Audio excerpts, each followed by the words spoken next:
All right, so I am super excited to have you here. Thank you so much for taking the time to chat with us. Yeah, absolutely. Thanks for having me. Oh, yeah.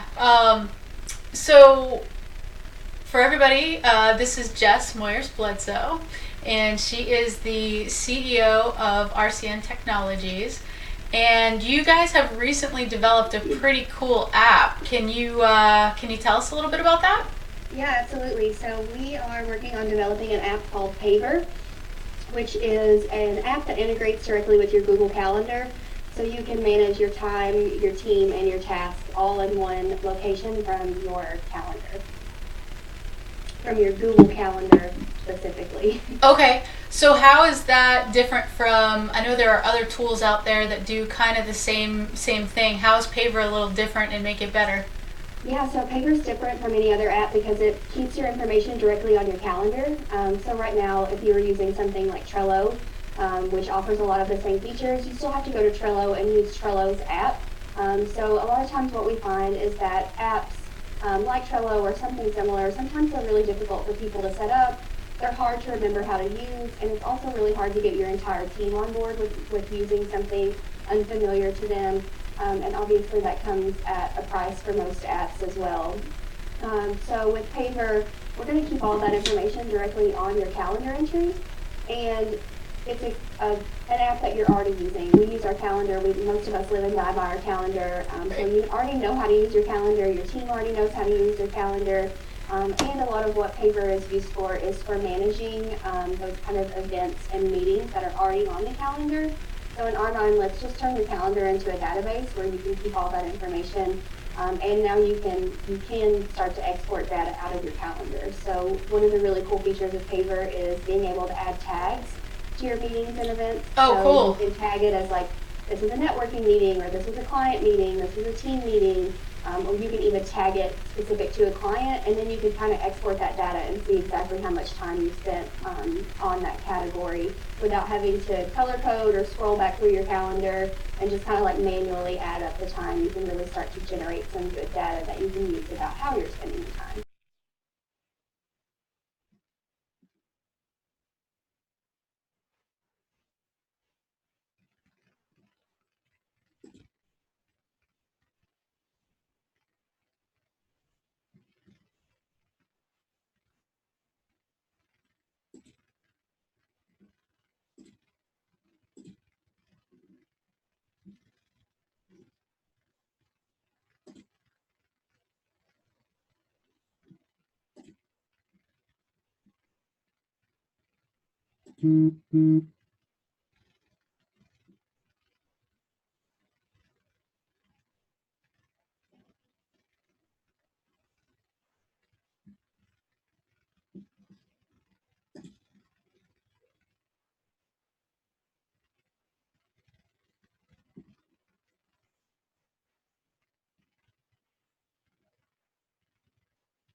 Okay, awesome. Sorry. No So problem. we should be good now. Okay, so the aside from the calendar, what do you guys do? I saw you're a IT company. How do you help small business owners and things like that? Yeah, so we are G Suite partners, Google Cloud partners, and we are Zapier certified experts. So those are really the two primary things that we focus on with our small business clients, helping them migrate to the cloud and kind of get all of their files and information in one place.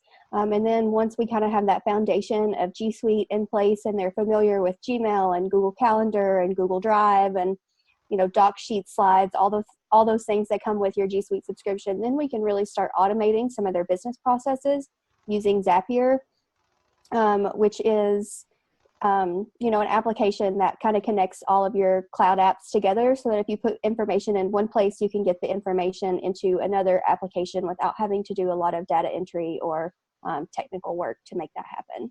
Okay, awesome. And that's one of the things that we're um, super in tune to is we try to get as many robots to do as much work for us as we possibly can. Yeah, absolutely. Robots are way cheaper to hire than people, is what we right? always say. And robots rarely fail, and they don't call in sick or need vacation time. They work for you 24/7. So we love robots so that your people can focus on what they're really good at, and so your business can continue to grow without somebody having to spend 10 hours a week just doing data entry type things. Yeah, and that's one of the things that we try to. So I deal a lot with outsourcing, but you can't. It doesn't make sense to outsource something to a human that a robot can do, right? So Exactly. we try to integrate the two, and the things that robots can't do yet, then we're able to outsource that to an actual human being. But I absolutely love the fact that you guys, do the robot animation too, and that's actually why I was so excited to talk to you about all the cool tools and tricks that you use with Zapier. So, what are like the top 10 things that give us the most bang for our buck and give us the most time using Zapier? Sure. So let me just preface this by saying that a lot of our clients are small businesses. They typically have less than 50 employees, but the bulk of them, I would say, have around 10 to 15 internal staff that are really kind of like running the office operations.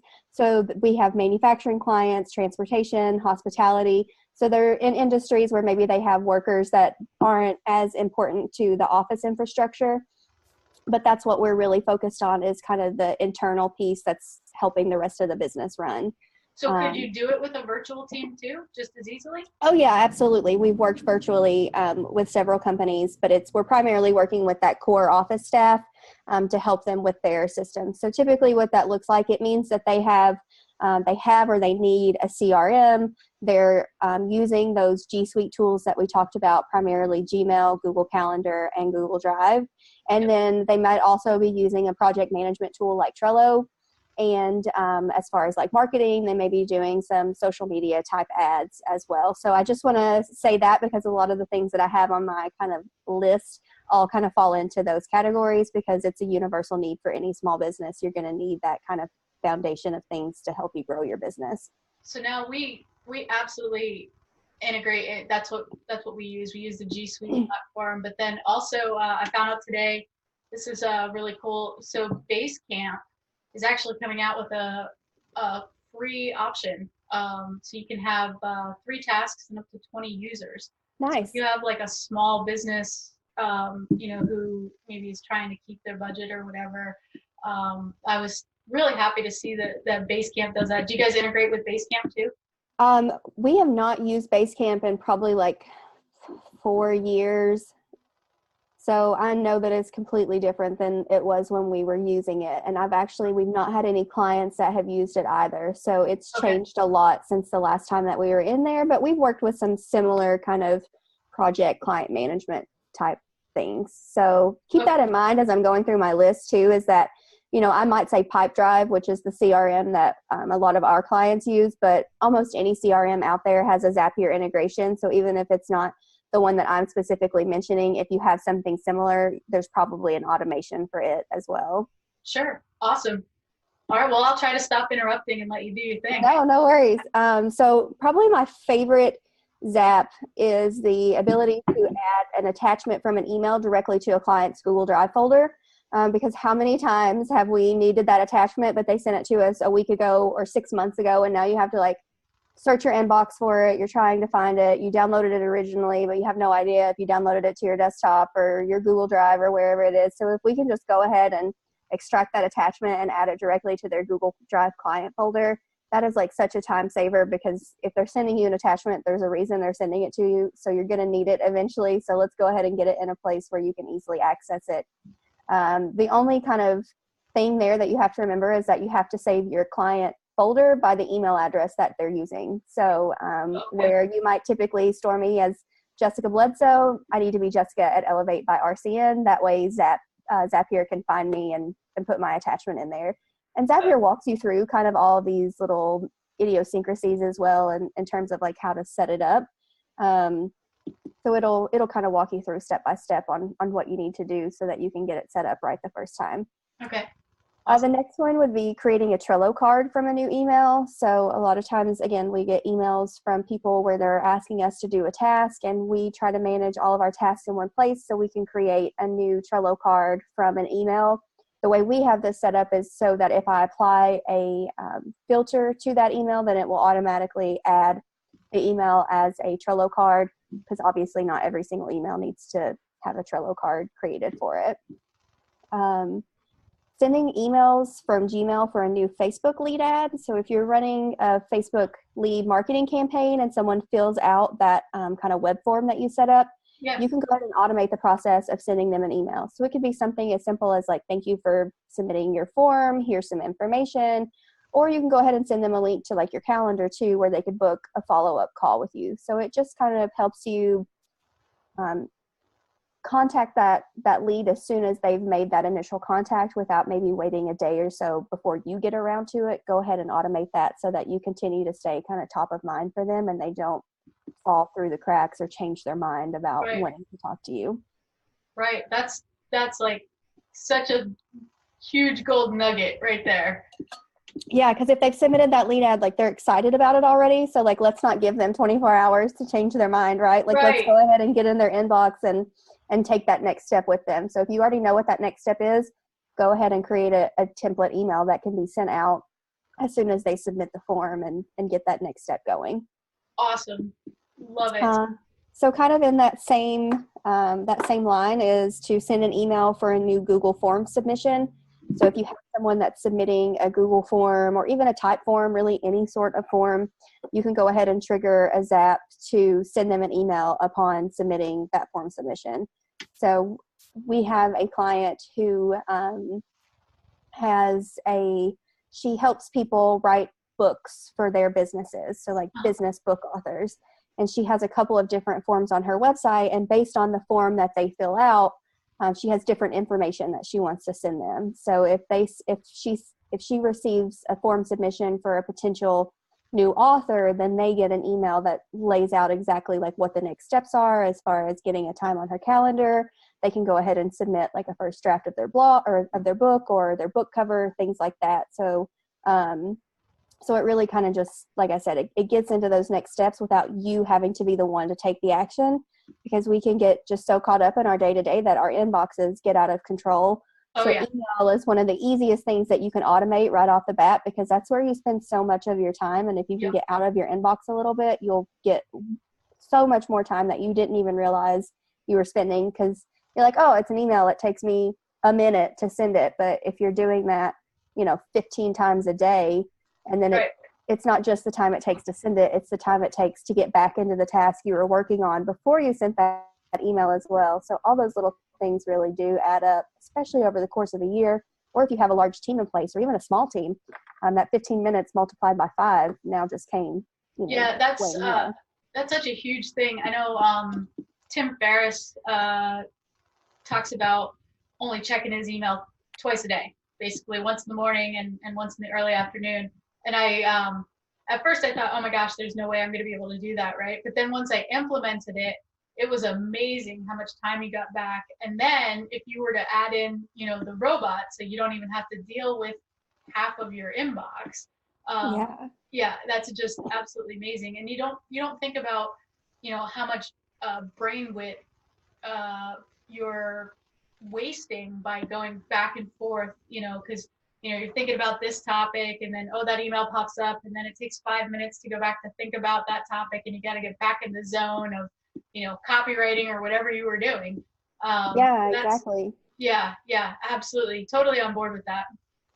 This has absolutely nothing to do with Zapier, but I actually turned off all the notifications on my phone too. So I no longer get those like email pop-ups. I don't get any sort of social media alerts, just because I'd be sitting here typing out content and then my phone would vibrate and I'd look over and I'm like, oh, what does that email say? And before you know it, I've lost an entire hour because now I'm fully in my inbox and I'm like, oh, well, this will only take me a minute. This will only take me a minute. This will only take me a minute. Yep. And then my day's gone and I never actually accomplished the task that I set out to do. So, so those, anytime you can minimize those distractions, it's going to make your life a lot easier when it comes to actually checking things off your to-do list. Awesome. Love it. So Google Calendar, those creating events from a Google form submission is something that has worked really well for a number of people, but specifically I work out of a co-working space a couple days a week, and there are, I would say probably 24 different businesses that are in and out of that space, and we have a primary calendar that everyone has access to, and they were having to email the director of operations anytime they had any sort of event, and she would have to manually add it to the calendar. And now we can, we just have a form on the website that everyone can fill out with an event that they have that they're hosting, and it automatically gets added to that kind of master calendar of events. So when you have someone like your director of operations who's having to take time out of her day to add 5 different calendar entries, that's just not a great use of her time. Right. So. Yeah, not very efficient at exactly. the hourly rate she should be billing, right? Exactly. That's where I come in. Perfect. Find somebody who can do that a whole lot less expensive. But I guess you got a robot that does it, so. Yeah, and there's always going to be things that robots can't do, that it does require a human to step in and fill that gap. But if it's something a robot can do, go ahead and let the robot do it. Sometimes it's hard for us to release control a little bit, and maybe you're not super trustworthy of technology. But what we love about both Google and Zapier is that these are tools that have been around for a really long time now. They're tested, they're secure, they are more than willing to go over step by step with you exactly how everything works, and we're always happy to do the same with our clients too, to kind of give you that peace of mind. But I would say, honestly, 100% of the time, by the time we're done, our clients are like, how did we ever work before? We are so much more efficient now. How were we ever even getting anything done before we deployed these robots into our business to do some of these things for us? So it's a really noticeable difference. Yeah, for sure. Once you start using them and you realize how much free time you can implement, it's you're like, oh, what else can I offload? Yeah that's true. We do have clients that once we finish a project, they're like, give me a week and I'm going to come back with another list of things, because it gets wheels spinning too on what am I doing every day or multiple times a day, because that's usually a pretty good indication of something that can be automated. If you're having to do it over and over and over again, there's probably at least a 50% a way to automate it 50% of the way, so that you can take back even just a portion of your time in doing that task. Awesome. Let's see where I was at here. So the next one would be to create a new CRM deal for a Facebook lead ad. So kind of in that same regard, if someone fills out your Facebook lead ad, let's go ahead and get them into your CRM pipeline. Again, Pipedrive is the one that we use, so I've specifically used it for that, but I know there are so many different CRMs, and almost all of them that I've found have been integrated there. So let's get them into your pipeline so that you know what your next steps are. You can assign it to a different member on your team if that's what it takes, but let's just eliminate the need of getting it out of Facebook and into your CRM, because if it stays in Facebook, they're probably going to get forgotten about at some point. So just out of curiosity, why did you pick that CRM over all the options out there? It's easy to use. So many CRMs are just loaded with so many features that you really don't need, you're not going to use, but you're paying for them anyway. And what we really love about Pipedrive is it's very affordable, and it just has exactly what you need. And it also kind of has that kind of Kanban process where you can move your deals through stages. And it also has built-in automations. So with Pipedrive, if you move it into another stage, it can automatically send out an email based on the stage that it's in. So does it integrate in with your email provider, or it's its own email provider? It does integrate in with your email provider, so it integrates really nicely with G Suite. So you can keep all of your emails to that, that potential client or that client inside of the CRM, and you can trigger those emails. It has a built-in scheduling tool similar to Calendly. So you can integrate that. It has really nice web forms that can be embedded on your website, but it doesn't have a lot of the stuff that you don't need. And those are the places where we find where people get really overwhelmed with trying to implement a new technology in their business, is they go into it with the best of intentions, but then when you look at it, you're like, what do I need? How do I set it up? How do I integrate it with the other tools that I'm using? And they just get really overwhelmed. And so they end up paying for something that they're not using, or they're only using halfway. And with Yep. PipeDrive, we found that it really gives you just exactly what you need and really nothing else, which is perfectly fine with us. Yep, that's awesome. In fact, one of the things that we talk a lot about around here is keep it simple, sweetheart. So the Yep. KISS principle, it doesn't have to be complicated. Sweetheart is way better than stupid. Right. So yeah, if you could just keep it simple. So many people try to, and it's just like you said, it's just overwhelmed. There's like, oh my gosh, all this stuff, and you don't need it. Let's get in there, get what it needs to do, and get out. So. Yeah, and if you need it to do something that it doesn't do, that's where something like Zapier could come in. We could always kind of build upon that, but let's just pay for and use what we need and not waste our time and money on things that we don't. So I get it now that I'm developing an app from a developer standpoint, where you have the ability to add all of these features and you're like, well, I could do this and I could do this and I could do this. But at the end of the day, like, I keep coming back to, like, no, like, this is the thing that I set out to build, and I want to build it this way for a reason. And so let's at least get that out there into the hands of our customers before we start adding on features that they may or may not even want. So when we launch the app, which is kind of TBD because we're on Google's timeline a little bit. Okay. But when we launch, we're actually only launching with one feature, and that's the ability to tag your calendar entries, because in our market research, we found that was the thing that people were asking for over and over and over again. So we're going to launch with just that feature, and then kind of do some customer surveys to see exactly what they want next. So we have in our mind what we want to do with it, but that's totally subject to change based on what our users actually need. But that was the one thing that we knew for certain we wanted to launch with. Awesome. And that's huge, being able to tag something and then be able to search by the tag. That's awesome. Yeah, it's almost like, why doesn't this exist already? Which to me, like, those are the best ideas, because if you find something that Right. you don't understand why it doesn't exist, and then you can be the one to build it, like, that's such a really cool opportunity. So Absolutely. so I'm really excited for the launch of the app, obviously, but it's been a process in looking at it from a developer standpoint and not a user standpoint, because that's what I've always been a user. I've never been a developer in the sense of actually creating my own app. So, Okay. So I understand how they can add all those features, because it seems like it's something that should be done. We have to reel ourselves in all the time from not over complicating things. Yep, absolutely. Okay, back to my list. So the next one would be to collect new Typeform responses as rows on Google Sheets.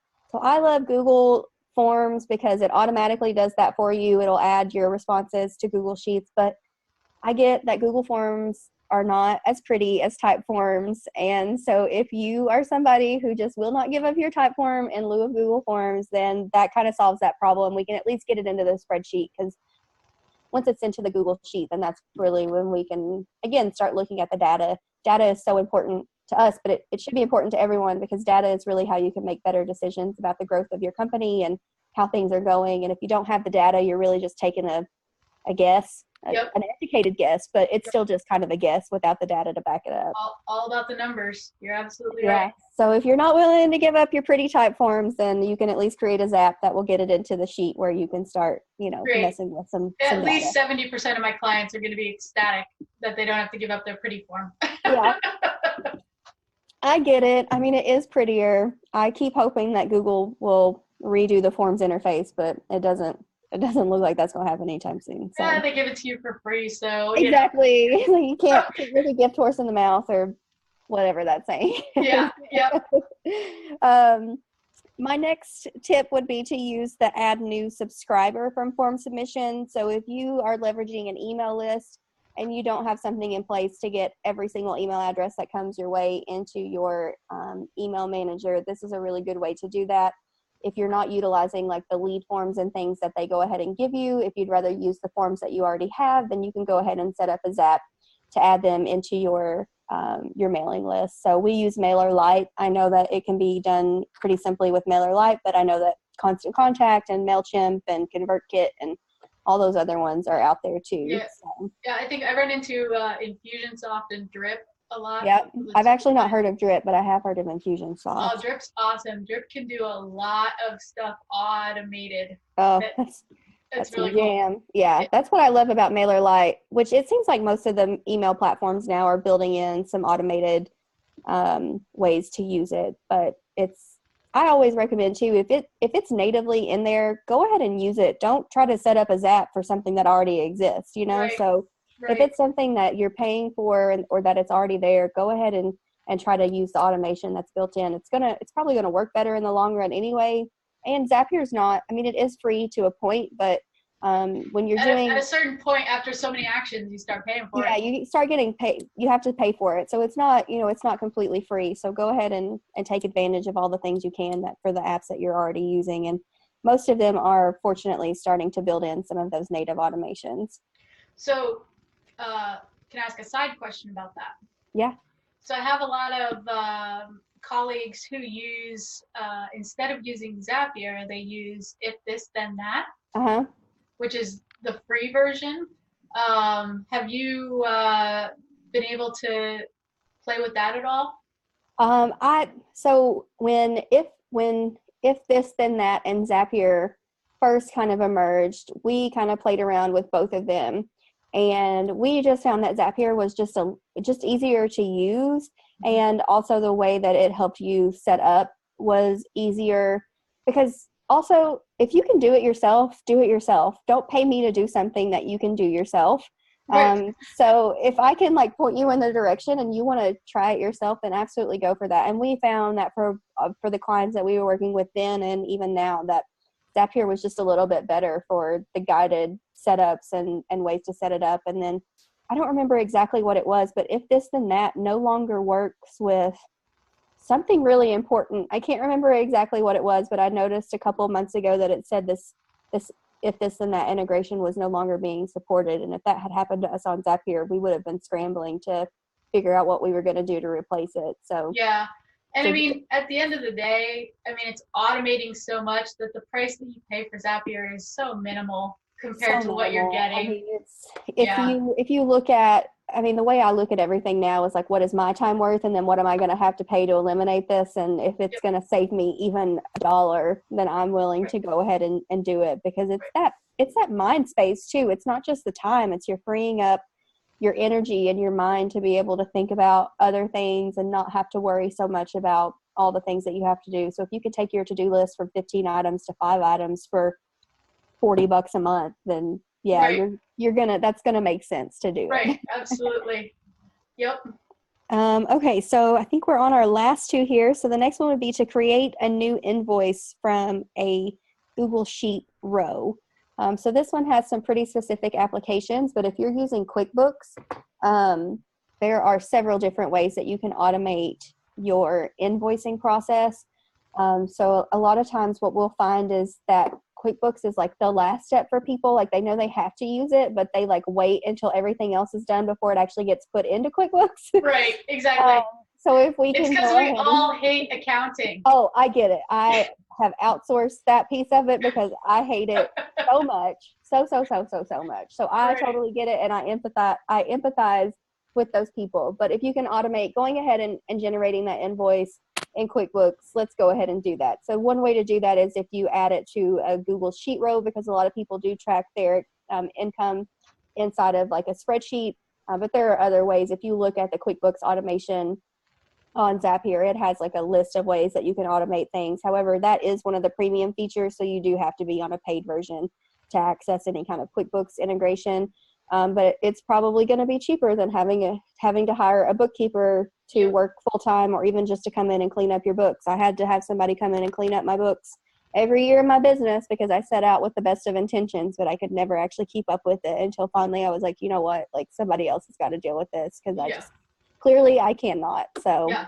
Yep. Um, so there's some different automations. You can actually, you can create the invoice, you can mark the invoice as paid, you can apply it to a specific chart of accounts. Like there are multiple ways that you can automate that bookkeeping process. But I will say those are some pretty sophisticated Zaps. So I would get comfortable with Zapier and the different paths that things can take and the different kind of triggers that will set off things before you jump into something like automating something just as important as your bookkeeping, because you want to make sure that all that is 100%. So let's say, we have some subscribers here who are listening to this and they're like, hey, this is awesome. And you know what? I want the done for you version. I want, Jess, I just want you to come in and do it for me. Yeah. How do they hire you? And I know it's going to vary, but ballpark, what do you guys charge and how can they get in contact with you? Yeah, so if you go to our website, which is elevatebyrcn.com, there is a schedule your discovery session button that you can click and fill out. So we always start with a free discovery session, which is where you just kind of brain dump on us all the things that you're doing that maybe you don't want to do, and we'll figure out if it's possible to automate it or not. And then we'll kind of come back to you with a plan of action. And that really does vary. I mean, we've had a client that I'm working with right now, she already had all of her processes in place. They just weren't automated, but she had step-by-step, this is how I do stuff.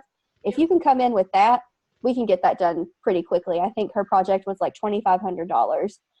But we've had companies that we've been working with for 3 years now, and they've paid us well over $80,000 at this point. So it really does vary based on the size of your business, how many people you're working with, and then also how well you already know the systems that you're using. Because a lot of time what we'll find is that we might have to spend 20 to 40 hours just helping you document what your process is before we can actually start to automate any of that process.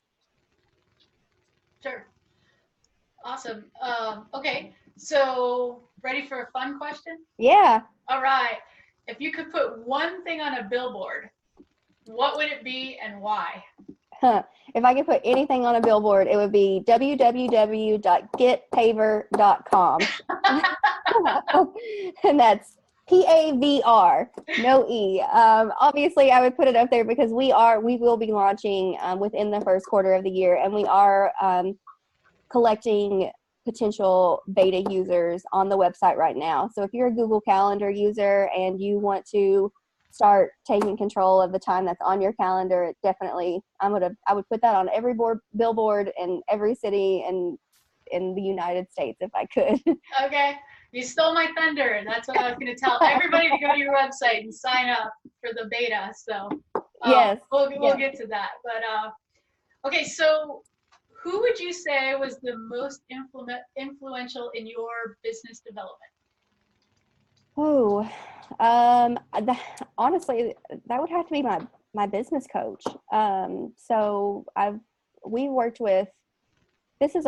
working on our 8th year in business, and about 2 years in, we hired a business coach, and honestly, it wasn't a great experience. I didn't really come away with that from much, but I did come away with the fact that having somebody hold me accountable was really important for me, and that was the one thing that coach did. So when I was looking for another business coach, I kind of knew exactly what I was looking for, what didn't work with that previous coach, and what I was looking for. So when we found a business coach, and I say we because my husband's my business partner, so we did these coaching sessions together, and he also ended up being like our marriage counselor too, because it's really hard to work with your husband. Right. But he coached us for almost 4 years, and he's still a mentor that I touch base with. And if ever I get to the same point in my business, I would absolutely go back to him, because there was a point in our business in 2016 where, I mean, honestly, the business just kind of burnt to the ground. We kind of put all of our eggs in one client basket, and that client got so big that they decided it would be more cost effective for them to bring all of their IT in-house. And we just about lost it all because we had not planned for that, and we had not saved for that. And so even after we had to let go all of our employees, we let go of our office, we reduced the amount, we were only paying ourselves when there was money, but we always paid that business coach because we knew without him there would not be a business if we didn't figure out what we needed to do. So he was definitely instrumental in turning our business into what it is now, because it did not look like this when we first started. That's awesome. So do we get a name, or are you keeping him? Oh, sure. No, his name is Brian Haup. It's Rezone Coaching is the name of his coaching program. Let'sRezone.com. I absolutely would encourage anyone to reach out to him. I will say that his coaching practice has shifted a little bit. Right now, he's primarily focused on coaching like high executive leaders and things like corporations. He's not working so much with small business owners like us. I always like to say that he just like keeps me around because I'm such a success story for him. That's great. That's always nice to be that. Yeah, if you are someone who's leading a team and you're unsure of that leadership role, and maybe you're just an executive in your own company, then he's absolutely incredible. I would recommend him to anyone. Awesome. All right. Well, thanks for the tip. Yeah. What is the best book that you've most recently read? That would be You Are a Badass at Making Money by Jen Sincero. I've actually read it twice now. And nice. So 2019 for me was the year of getting control of my money. And I didn't realize how much my money mindset played a part in that. And so her book was just kind of like an introduction, and I've gone a lot farther than that. But I love the way that she breaks it down, and there's some kind of like journaling prompts and things that you can do in there. So if ever I feel like I need a little reset, I kind of go back to that book and work my way through it again. Nice. That's awesome. I had, so for non-business, for personal side, there's like, I kind of went through the whole Dave Ramsey thing, so the envelope system and all that stuff. Yeah. I have an envelope binder in my desk. There you go. I do it too. I'm like so guilty. I'm like, oh, what do I have left for the month? Apparently, I have to like visually see my money to understand if it exists or not. Well, it's just so easy to just use your debit card. Yeah, the bank is an imaginary place, and a debit card is like imaginary money. Yeah. But I actually ran into a book that was kind of the Dave Ramsey theory, but for business, and it was called Profit First. Oh, I've heard of that, but I've not read it yet. Yeah, so I haven't read it either. The book came in the mail yesterday, so we'll see how that one goes. But kind of the same deal. They do like an envelope system and stuff. So super awesome. Glad to hear that. Yeah. So as a thank you to you for your time and willingness to do this, I wanted to give you something. And and I'm sure you're probably actually already an expert at this, but it's the best way I know how to give back to you. So I would like to give you a copy of our signature online coaching series, which is running on autopilot. And what it does is it goes through, and you obviously already know the robot side, how to automate all that, but it goes through how to train and interview and be able to outsource your tasks for minimal. So after this recording, I will go ahead and shoot that over to you, but you can find it at runningonautopilot.co. And hopefully that will be a awesome Christmas present, and you might get some value out of that because you have just dropped a ton of value for us. So I really, really, really appreciate that. Awesome. Thank you so much. I really appreciate that as well, because as good as we are at deploying robots, I would love to be able to outsource some of these human tasks. And I'm just such a like in-person person that I haven't figured out exactly how to navigate hiring someone who's not going to sit down at a desk with me. So it's so much easier than you think. And go through that course and you'll be an expert by January. So, perfect. Thank you. Yeah, so I'll send that over, and thank you so much. Sorry, I have my little like notes over here, so I don't forget anything. Okay. Thank you so much for your time and knowledge. I know like our subscribers are absolutely going to love this. So everybody who is listening to this, don't forget to go to Pavr. It's PAVR.com, right? Get Pavr, G-E-T. Oh, it's Get Pavr. Yep, getpavr.com. So yeah, please go and sign up for that list. We'll let you know as soon as we're live. We were accepted into a program with Google that kind of changed the way that we're approaching this. But either way, get on that list. We'll let you know, and we would love to have your feedback if nothing else. So please sign up. All right. So if everybody absolutely loves this, do we get to do this again? Oh yes, absolutely. I look forward to it. Not if, when. All right, when. That sounds great. Jess, thank you so much for your time. This was awesome. I really, really appreciate all your insight. And I hope you guys have a very Merry Christmas and an awesome, awesome 2020 coming up. Yeah, thank you so much. I really appreciate it. Thank you. Have a good day. You too. Okay, bye. Bye.